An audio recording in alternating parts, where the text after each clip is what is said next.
Empezaremos hablando por el triunfo de los cristianos, quienes eran pacíficos. Uno especialmente lleva el nombre de Nerón, quien hizo condenar a cierto número de cristianos por el incendio de Roma. En sí había libertad con los extranjeros que vivían en la ciudad, pero las primeras discordias surgieron cuando se impuso reconocer a un emperador como un dios. Para los paganos pues era en sí fácil, pero para los hebreos y cristianos no.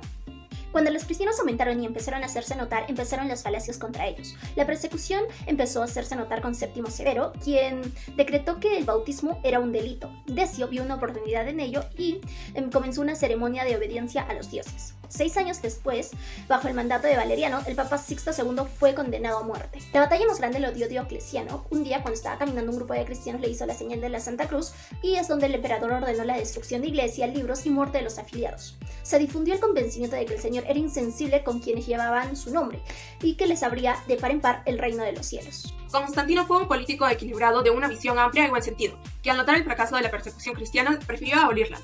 Él se quedó impactado frente a lo que representaba este grupo, una clase dirigente mejor que la anterior. Al convertirse en el primer emperador cristiano, adoptó una actitud imperante frente a los sacerdotes, designándole a actuar solo frente a cuestiones teológicas. A acciones. Reconoció a los obispos, también reconoció como personas jurídicas a las asociaciones de los fieles, liberó de los impuestos los bienes de la iglesia y anuló el edicto de Milán con el fin de poner en primacía la religión católica, que desde ese entonces se convirtió en la oficial y la obligatoria. Peligros. El aumento de los extremistas del ascetismo, la aparición del proyecto de depuración dado por el obispo de Cartago, Donato, que fue rechazado, y el más peligroso, la predicación de Ario, el cual atacaba directamente las bases de la doctrina al refutar la existencia natural, divina y compartida de Dios con Jesús. Esta última tomó mayor profundización luego de que fallara el plan de mediación que planteó Constantino. En sus funciones como papa, Constantino convocó al primer concilio universal para tratar de resolver faltas de desacuerdo que existían dentro de la institución. También se vieron los juicios de Ario, donde el veredicto final fue la reafirmación de la naturaleza divina de Cristo, y la condena de Ario se puede traducir en un edicto que expulsaba al hereje junto con sus 2 seguidores, que condenaba a la hoguera sus libros y amenazaba con pena de muerte a quienes los escondieran. La herencia de Constantino. Constantino tuvo un único error, y este fue dividir el imperio en 5. Podemos entender lo que fue una crisis más una división que trajo consigo una persecución. Esto provocó muertes, constantes conflictos. ¿Por qué? Por el poder romano, siendo así una sanguinaria decisión. Luego de haber dividido el imperio, quedó un solo César, llegando al poder Constancio. Este tenía que dejar un heredero, pero hubo más conflicto. Constancio envejecía y aún no había un heredero, como era la tradición en Roma. Solo quedaban 2, era Galio y era Juliano. Estos eran sobrinos de Constantino. Fue escogido Galio, pero este no tenía la capacidad para gobernar, por lo que tuvieron que asesinarlo. Y pasó al poder Juliano, quien era un literato y un filósofo, además porque también aquel muchacho era el único en cuyas venas aún circulaba la sangre de Constantino, quien sí se propuso a ser un muy buen gobernante. Realizó buenas acciones en Roma, pero sin embargo se dieron confusiones entre Constancio y Juliano, debido a la guerra que imponía el rey persa Sátor. Fueron a su encuentro, pero Constancio murió. Constancio siempre obedeció al Estado, no a los sentimientos. Es por ello que en su testamento decía que era heredero quien ganaba o combatía la guerra. Juliano le guardó luto y estuvo siempre agradecido. Era considerado también un apóstata porque adjuró el cristianismo para restaurar el paganismo. Se decía que todo retorno, ya sea política, era un error. En esta terrible campaña contra los persas, un dardo logró alcanzar a Juliano dando su muerte. En un instante de sacarse el dardo, más salía la sangre en abundancia, tiró unas gotas al cielo y dijo: «Venciste, Galileo». Continuando con el capítulo de Ambrosio y Teodosio. A la muerte de Juliano, los soldados optan por la retirada y escoger a un nuevo emperador. Este se llama Joviano, quien muere debido a una enfermedad antes de llegar a la capital. El ejército escoge a otro emperador llamado Valentiniano, quien se asocia con su hermano Valente. Luego mandan a Britania a su mejor general llamado Teodosio, quien restablece el orden. Luego es mandado a África para hacer la misma función, pero aquí es procesado por traición y decapitado, debido a las intrigas que metieron unos funcionarios a Valentiniano. Luego Valentiniano muere debido a un ataque de rabia por revelarse cosas sobre él. La sucesión al trono ya estaba arreglada, iba a ser su hijo Graciano, además Valentiniano II, quien era hijo de Justina. En Constantinopla gobernaba Valente y en Milán subía el trono a Graciano. Valente muere debido a un ataque de los godos que había realizado solo, y Graciano opta por la retirada por haberse quedado solo. Graciano se asocia con su general Teodosio como colega en Oriente. Este general era el hijo de aquel general que había muerto en África por órdenes de Valentiniano.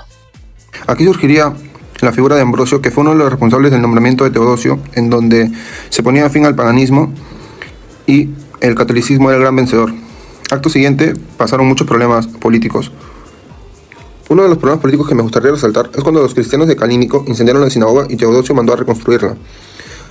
Ambrosio, al enterarse de esto, se negó a la reconstrucción, a lo cual Teodosio no hizo caso y Ambrosio le escribió una carta: yo te escribo para que tú me escuches en tu palacio, de lo contrario me haré escuchar en mi iglesia. Ya para la parte final del capítulo, en 394, el emperador y el usurpador se declararon la guerra, en donde Teodosio había ido al desierto de Badía a visitar a una anacoreta que le había vaticinado la victoria. Ya una vez victorioso Teodosio, volvió a Milán, en donde murió de hidropesia. Aún no tenía ni 50 años y nunca había visitado Roma. Dejó a 2 hijos, Arcadio y Honorio. Comenzamos en el occidente, que pertenecía a Honorio. Estaba bajo la tutela de la iglesia y que para resguardarse había aceptado a los bárbaros de sus fronteras. La autoridad central se estaba disgregando y los potentes, que eran señores que poseían milicias propias, iban adquiriendo un mayor poder. Estos potentes tenían legislaciones que los favorecía, pero que encadenaba a los campesinos y a sus tierras. Honorio con 11 años queda acompañado de Estilicón, un general romano. El difunto emperador Teodosio había separado el imperio en 2, sin embargo jamás habla de las delimitaciones de cada uno. Es por eso que Arcadio, al mando del oriente y por consejo de Rufino, decide tomar como suyas tanto Dacia como Macedonia. Por otra parte, Alarico decide cobrar la deuda que tenía Teodosio con él saqueando Constantinopla. Sin embargo, Rufino lo convence de que Grecia posee mucha más riqueza. Es por eso que Estilicón, por mandato de Arcadio, manda tropas hacia Constantinopla y con esta una orden de asesinato hacia Rufino. Una vez esto ha sido realizado, los dos hermanos crean un entente y Estilicón viaja hacia Italia para batallar contra Alarico, pero no destruye sus tropas ya que considera que en algún momento podrían volverse aliados. Estilicón traslada la capital a Rávena porque estaba rodeada de pantanos y imposibilitaba una conquista, ¿no? Pese a eso, los álanos y los suevos llegan a instalarse en Galia, por lo que Estilicón pide la ayuda de Alarico y le pide tropas italianas. Estos se niegan y lo acusan de capitulación, por lo que Honorio, asustado por una posible revolución germánica, decide capturar a Estilicón y lo ejecuta despedazándolo en la iglesia de Rávena. Alarico vuelve a Italia, pero esta vez como conquistador, y propone un trato a Honorio. Sin embargo, este lo rechaza y la ciudad cede ante la invasión. Después de un año planeando la expedición de África, Alarico fallece y en su lugar queda Ataulfo, que era su cuñado. Honorio, después de un tiempo, se entera de que Gala y Ataulfo se van a casar y este se opone. Es así cuando Ataulfo muere en manos de un bárbaro y Gala, viuda, es obligada a casarse por Honorio con un general romano llamado Constancio, con el que tiene un hijo que se va a llamar Valentino III, quien sería el sucesor de Honorio.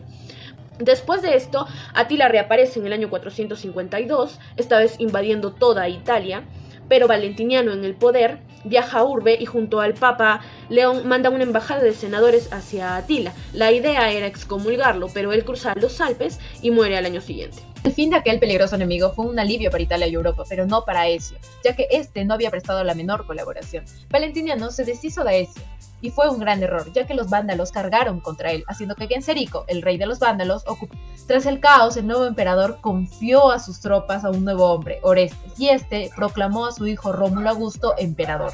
Los bárbaros, embriagados de poder, lo confinaron, haciendo que Odraco, el guerrero bárbaro, devolviera el poder al oriente, culminando así Roma, pero comenzando la Edad Media. Por último, vamos a decir que el triunfo de los cristianos se dio gracias a que lograron construir una clase dirigente mejor que la anterior, al estar conformada por gente moral, de vida decente, que no desvaneció ante las constantes e injustas persecuciones y que hicieron uso de ellas para hacer notar su presencia, volviéndola más poderosa. También diremos que Constantino dejó una crisis con el golpe político tras su muerte y que luego Constancio dejó el poder a Juliano, pero que sin embargo esta fue una búsqueda llena de tropiezos para dar con el heredero. Finalmente, como ya lo mencioné, Juliano, que fue el heredero, dio pase a la libertad de religión, pero fue muy criticado, siendo más un filósofo neoplático que un creyente de la iglesia. Y finalmente, el fin de Roma contempla no solo su caída económica, social y política, sino el comienzo de una nueva era. Su fin nos demostró además que un gran imperio puede culminar, pero que, sin embargo, nos ha dejado una gran enseñanza de toda su historia que hasta ahora es objeto de estudio y que ha formado las bases sociales, de organización y jurídicas que vemos en nuestros tiempos.